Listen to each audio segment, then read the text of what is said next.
Hola, ¿qué tal?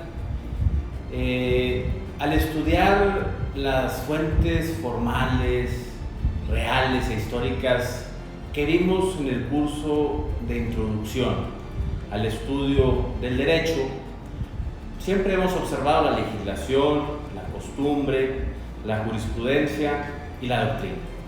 Hoy quiero recordarles el proceso legislativo de la ley, sus diferentes etapas: la iniciativa, la discusión, aprobación, sanción, publicación e iniciación de la vigencia. En este caso son dos poderes los que intervienen en la elaboración de las leyes federales: el legislativo y el ejecutivo. ¿Qué es una iniciativa? Bueno, pues la iniciativa es el acto por el cual se someten a consideración del Congreso proyectos de leyes o decretos. El derecho de iniciar las leyes compete, según la propia Constitución Política de los Estados Unidos Mexicanos, al presidente de la República, a los diputados y senadores del Congreso de la Unión, puede ser a las legislaturas de los estados, dice la Constitución también, o a los ciudadanos en un número equivalente por lo menos al 0.13 de la lista nominal de electores en nuestro país. Algunas precisiones valdría la pena realizar al respecto. Primero, el Congreso de la Unión se integra por la Cámara de Diputados, que son 500 diputados o diputadas federales, que duran en su encargo 3 años. 300 de ellos son electos o electas directamente en base a los distritos de mayoría relativa, y 200 asignadas o asignados en función al sistema de representación proporcional. Además, hay 128 senadores que permanecen en su encargo 6 años, 3 senadores por cada entidad federativa y la Ciudad de México respectivamente, 2 electas o electos en la fórmula ganadora por mayoría relativa, y uno o una más para quien encabece la lista del partido o la coalición política que haya obtenido el segundo lugar en la elección de cada uno de los estados. Las o los 32 restantes se designan conforme al sistema de representación proporcional también. Según datos del INE, la lista nominal 2020 actualmente es de casi 91 millones de electores. De ahí pasaríamos a la segunda etapa, que es la discusión, que es el acto por el cual las cámaras deliberan acerca de las iniciativas a fin de determinar si deben o no deben de ser aprobadas los proyectos.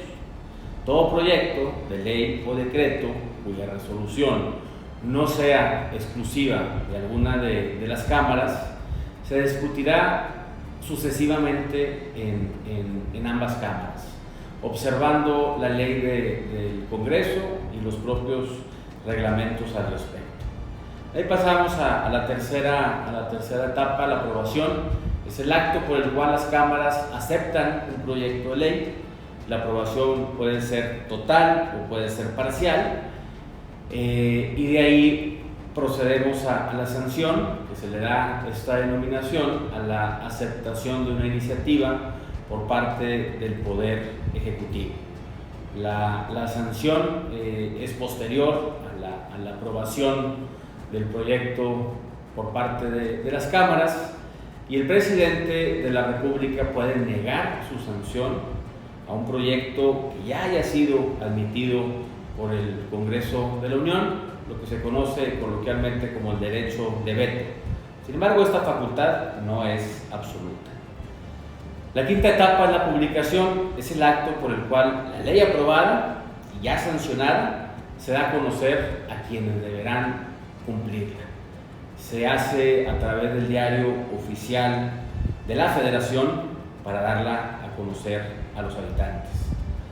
Existen reglas sobre la discusión, la aprobación, la sanción y la publicación. y estas también están contenidas en la Constitución, en el artículo 72.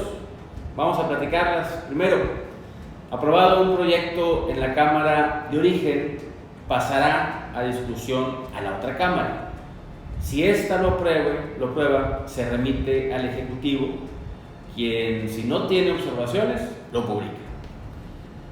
La segunda regla es que se considera aprobada por el Poder Ejecutivo todo proyecto que no haya sido devuelto con las observaciones a la Cámara de Origen dentro de 30 días naturales a la recepción de ese mismo proyecto. Vencido el plazo, el Ejecutivo dispondrá de 10 días naturales para promulgar y publicar la ley o decreto. Si transcurre ese segundo plazo, la ley o decreto será considerado promulgado y el presidente, pero ahora de la Cámara de Origen, será quien ordenará dentro de los 10 días naturales la publicación en el Diario Oficial de la Federación, sin requerir el refrendo en esta regla. En el caso del proyecto ley o decreto que haya sido desechado total o parcialmente por el Ejecutivo, será devuelto con las observaciones a la Cámara de Origen para su respectiva discusión.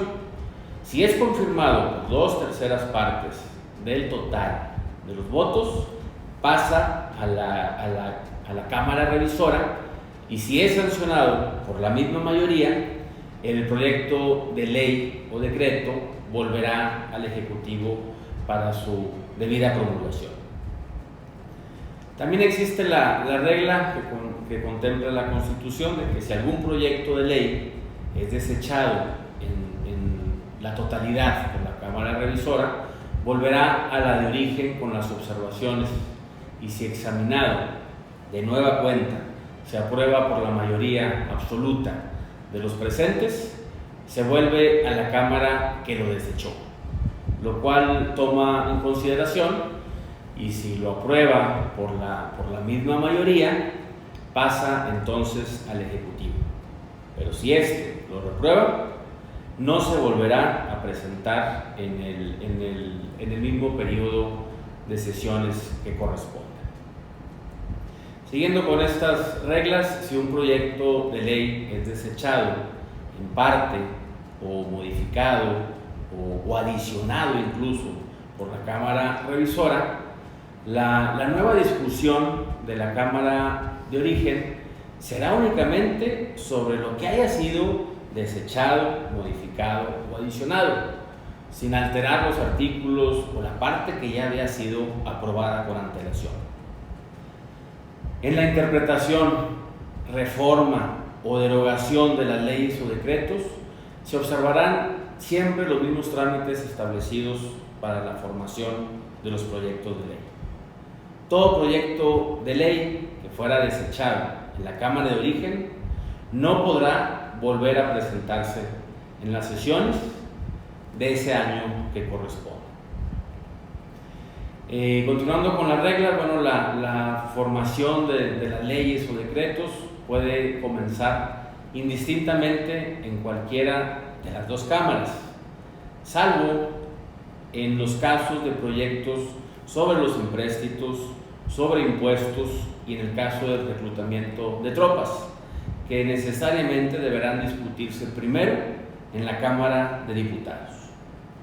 Las iniciativas se discutirán preferentemente en la Cámara donde se presenten, a menos que transcurra un mes desde que pasan a la comisión dictaminadora sin que haya un dictamen de por medio. Solo en este caso el mismo proyecto de ley podrá presentarse y discutirse en la otra Cámara respectivamente. Finalmente, el Ejecutivo no puede hacer observaciones a las resoluciones del Congreso o de alguna de las cámaras cuando ésta ejerza funciones de cuerpo electoral o de un jurado. Lo mismo cuando la Cámara de Diputados, en el ejercicio de su competencia, declara la acusación a los altos funcionarios de la Federación en materia de delitos. ni tampoco podrá hacer observaciones al decreto de convocatoria a sesiones extraordinarias que expida la comisión permanente. Quiero aclarar que tenemos la iniciación de la vigencia en forma sucesiva o sincrónica y que existe un lapso comprendido entre la publicación